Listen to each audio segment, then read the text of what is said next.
Why can't you spike a tree you're pruning? Is it really? Has there been any kind of study shown that it really affects the tree that much?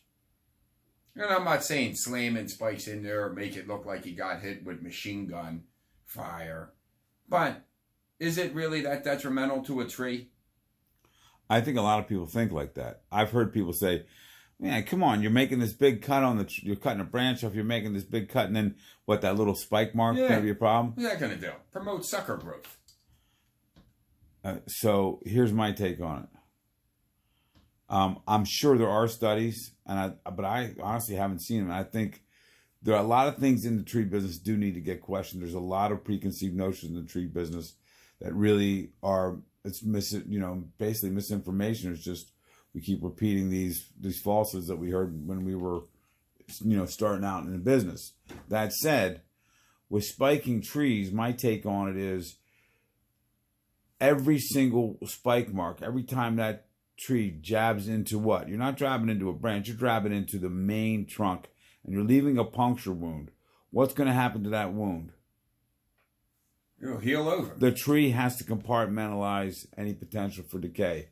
It'd be like, you know what I mean? Like if you cut your finger, right? Yeah. That's no big deal. That would be like a pruning wound, right? But if you had someone jab you with 1,000 poke marks, and there was and then had the opportunity for each of those marks to get infected, every time that tree has to compartmentalize that wound. Yes. How does it compartmentalize the wound? It sets up barriers, chemical barriers. And so those barriers prevent what? Prevent the flow of fluid up the tree. Okay, I see what you're saying. So basically, yeah. You're talking about that little wound, but all over the tree, every one of them gets compartmentalized. You're interfering with the flow of fluid, basically water, to the leaves, which is required for photosynthesis. I can appreciate that, but if you look at the size of the wound in scope or the size of the tree, what's like, it's like a pinprick. Yeah, but we don't really understand the biology of this compartmentalization process and what is required and how the tree's going to react to 1 versus 50 versus 100 versus 200, whatever it ends up being. Then what we could do is find a tree arbitrarily, spike whatever, and then look at it the following year.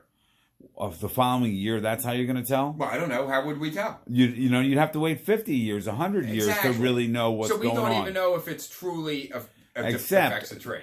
I mean, I would just remember back before all these trees were dying left and right, when I was a kid, right? Yes. Trees weren't dying like they are now for whatever reason. And we'd walk up to these oak trees that were dead, and you look at the oak tree, and you couldn't see a thing wrong with that oak tree, except there were the spike marks. There were the spike marks. Just, over and over and over again. Where normally you'd be able to say, okay, this is probably what killed this tree. This tree died from this factor, that factor. Couldn't come up with anything but the spike marks. So, logistically, Tommy, I would say you don't have a foot to stand on. But can you show me scientifically that it's totally detrimental, other than just telling me? I'd have to look for the literature. That's a good question. So if you could, I'm not saying you're wrong. But people say certain things, and just because they say it doesn't make it true. I agree I agree, dude. We need to re-examine everything from the start, from the get-go. Exactly. I'm with you.